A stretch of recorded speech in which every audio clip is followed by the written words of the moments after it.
What's going on, everybody? How you doing? In today's video, we're doing the second part of this interview that I'm reading from this classic rock magazine, Rush. This is from 2015. So the first half, I just read Alex's portion of the interview. Now we're going into Geddy's portion of the interview. If you're new here, please subscribe. Check out my videos, all kinds of videos, reaction videos, bass videos, music videos, all kinds of videos. If you like the channel, if you want to support the channel, all kinds of ways. You can hit super thanks underneath this video. You can hit me direct in the description. I got PayPal, Venmo, Amazon wishlist, mailing address. Amazing. Thank you guys. Geddy Lee, this is in 2015. Now already I'm catching some things, some interesting questions that Alex was asked, some cool things. There's definitely some history things and album things that I'm not there yet, and I don't fully know or understand yet, but I know that you guys will know. So hopefully that's cool for you guys. But yeah, it's still cool for me to read. So all right, Geddy's portion, here we go. Right now, how are you feeling about the future of Rush? I prefer to take the optimistic view, that's my nature, but there are a lot of factors that are concerning the band at the moment. I would say that the three of us are in a different headspace about that. Yeah, you kind of got that from Alex's portion already. Also, look at this.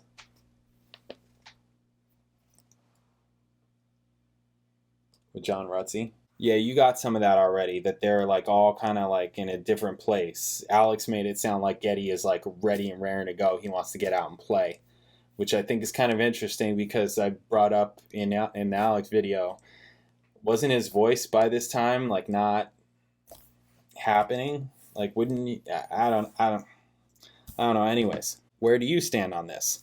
I feel great about where the band's at. I love playing and I don't have any reason not to continue.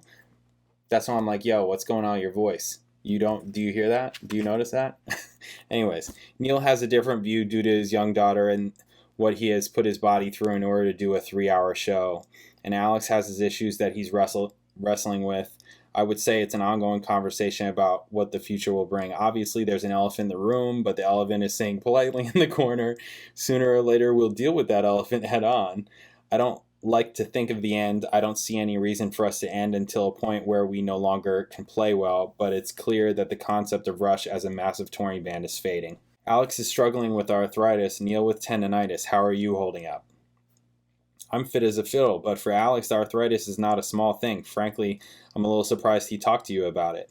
And really, if anything is going to mean that we can't tour anymore like we used to, it's more than likely going to be the arthritis, because that's something that will directly affect his ability to play. And if I was going out on stage and I could not play the way I want to play or the way I've played in the past, there is no way I would want to do it. I would not want to go out there and be a shadow of my former self. Which is why I'm like, do you hear your vocals? Like, that's okay with you? I guess he just accepts it and is fine with that, but he still just clearly doesn't care about that, wants to play. Which I guess I get that. I guess I get that. This is clearly something that worries you as much as it does him.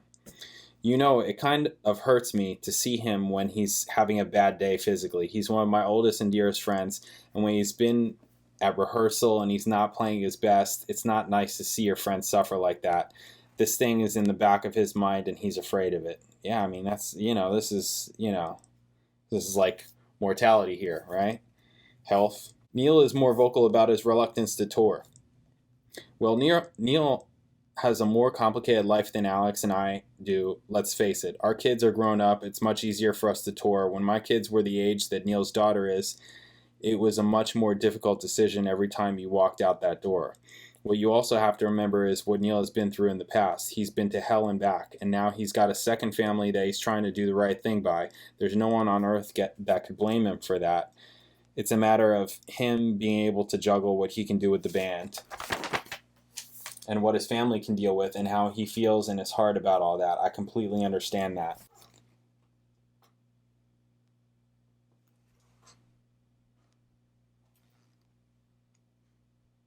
How do you deal with such a delicate issue? It's an ongoing conversation, a difficult conversation, one that we kept putting off before we got together for this tour. I think it's hard for Neil to bring up some of this stuff because he knows that no matter what happens, he doesn't want to feel like the guy who's pulling the plug. It's hard for him, and I accept that, but decisions have to be made. We have to get on with our lives, so that conversation was tough.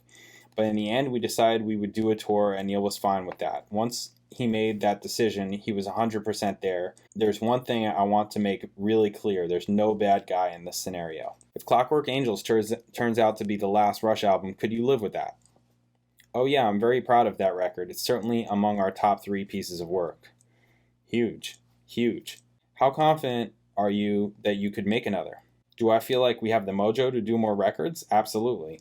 But I can't tell you that the other guys agree. I'm not 100% sure that Neil agrees. I'm pretty sure Alex agrees. He does. You should ask him. I did.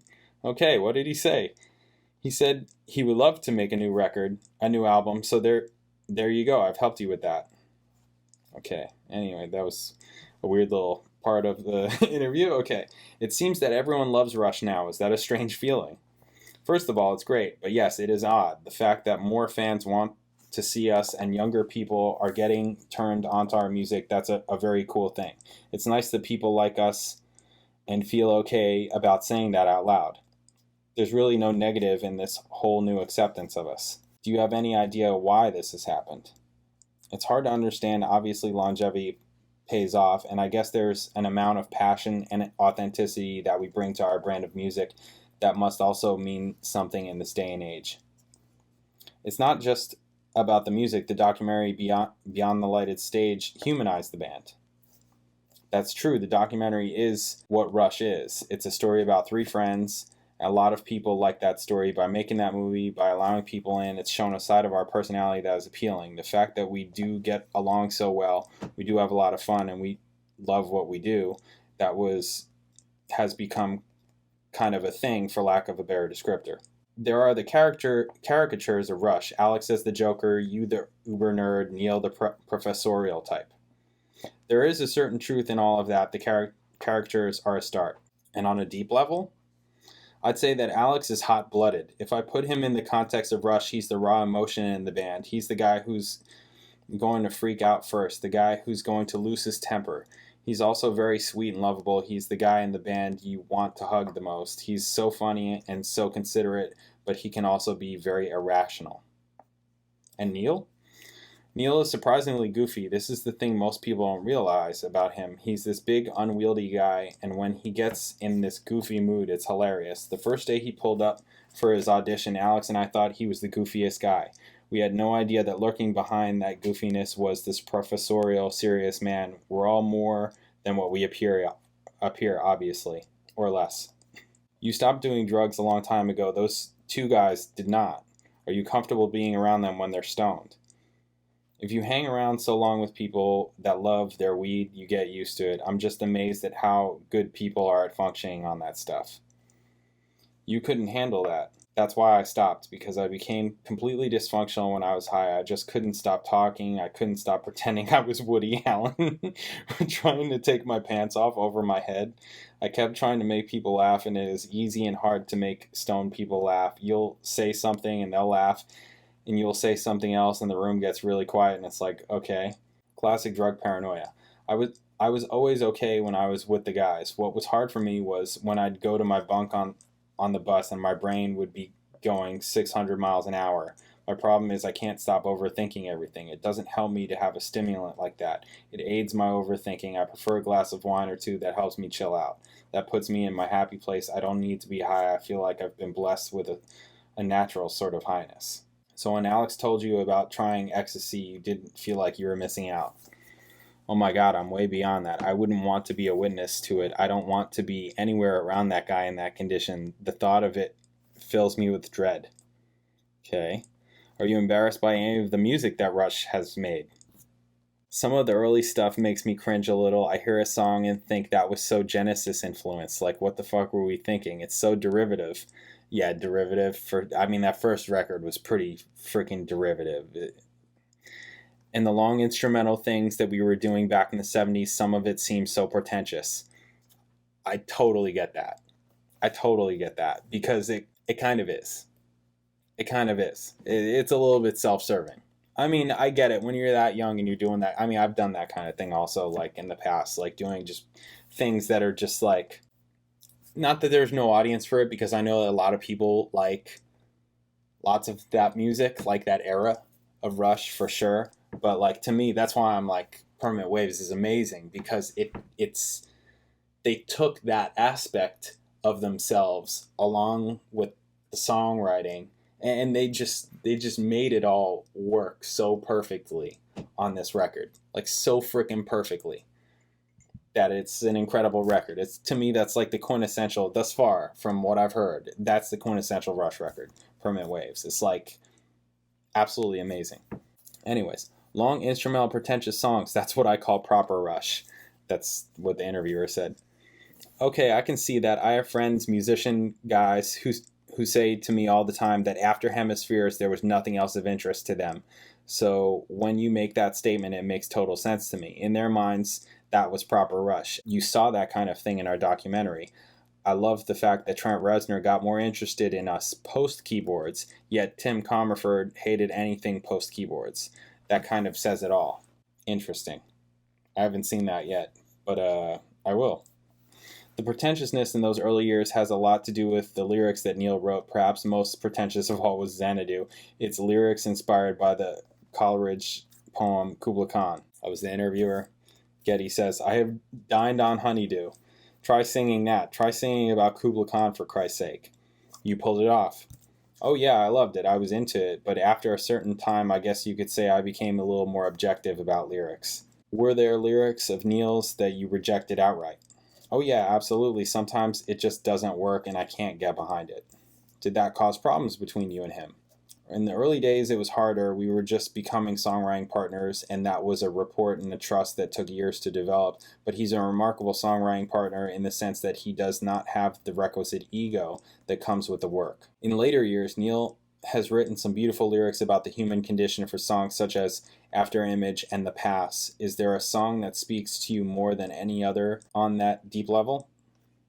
I like The Pass as well. It's one of my favorite lyrics, and I find The Garden from Clockwork Angels one of the most beautiful things he has written. Okay, so Clockwork Angels was their last record, huh? Because The Garden was the last song. Is that right? Am I getting this right? I'm only putting this together by people's comments. So, is that accurate? The Garden was was that the last song on Clockwork Angels? And I have heard The Garden. I heard it live a long time ago, like months ago. Like it was probably like March. It was a long time ago. And it was really nice. I'm looking forward to that record for sure. Okay. It's now 41 years since the first Rush album was released. Back then, how big were you dreaming? Did you think you were going to be the new Led Zeppelin, or were you aiming a little lower, the next Budgie, perhaps? I don't know who or what Budgie is. Haha, well, who dreams small? Nobody does that, especially when you're young. You dream big. You want to be the next big thing. You want to be the next Deep Purple. But really, you don't ever equate your meager talent with your favorite bands, especially with us being Canadians. We're far too modest for that leap of faith. In all the years since then, have you ever thought about leaving the band? No, never. I can honestly say I have not one day ever thought about quitting. You've dedicated your entire adult life to this band. Any regrets? I wish I had not been so obsessed with the band when my son was young. I wish I had been more in the moment for him. So yeah, I do have regrets about the early part of his life, but my son and I are very close now, and when my daughter came around 14 years after my son was born, I made myself way more available to her. Live and learn, you know, right? Both of these guys now saying that. Both of these guys now saying that they weren't around as much as they would have liked. That's the regret for both of these guys. I mean, you know, that's huge. Okay. Now, if the band was to end soon, for all the reasons we've talked about, could you accept it with a sense of gratitude for what it has given you? I'll be honest, I don't like the idea of ending it, but obviously the conversations of the last year have forced me to come to terms with mortality. Mortality in the sense of the band. If there is a time when we become a non-functional creative unit, then it will be hard to move on to other things, but move on I will. And that's the interview. That's it. August 1st, 2015 is the date on which Rush conclude the U.S. tour at the Forum in L.A. Beyond that, the band's future remains undecided. During this tour, the difficult conversations between the three band members will be continued. For now, only this much is certain. They have not yet reached the end of the road, but the end is in sight. Geddy Lee says it is in his nature to be optimistic. Even so, he remains pragmatic. Right now, he says, I'm just trying to enjoy the ride. Can we go on forever? Clearly not. We don't know if this is the end. And if it is the end, it's going to happen in bits and pieces. If we can't go out and do a massive tour in the future because everyone can't agree on that, there's nothing to say we can't do another record or one-off shows here and there. That's the best way I can describe it.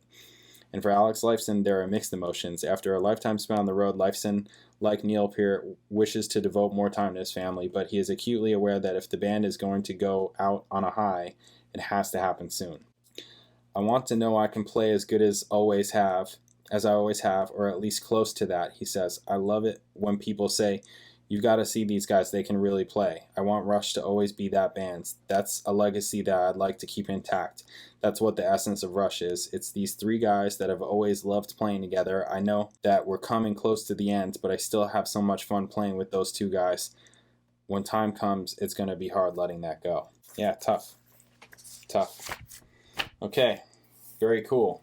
All right, Clockwork Angels. Definitely an album to look forward to. I know you guys have mentioned it plenty of times. Yeah, it's one of their best records, right? I mean, that's huge. That's pretty huge. Their last record being one of the best records that they ever did. For a band with their length of discography, putting out records for 40 years, that's huge. That's huge. So it's definitely, definitely things to look forward to. Yes, I did just listen to Hold Your Fire. There are things to look forward to, I tell myself. Okay, I'm just joking around. All right, cool. Thank you guys for checking this out. I know that this is different and it's interesting and weird for me. I don't know. You tell me how it is for you. As of recording this, I still don't have internet, so doing other kinds of videos is a little bit tough for me. But I'm like itching to get back to it, so I'm like, I gotta do something, so here I am. Anyways, thanks for watching. I'll catch you guys in the next video, whenever that is. Hopefully it's tomorrow, but I mean, I don't know what's going on. Without internet, it's really hard. See you later.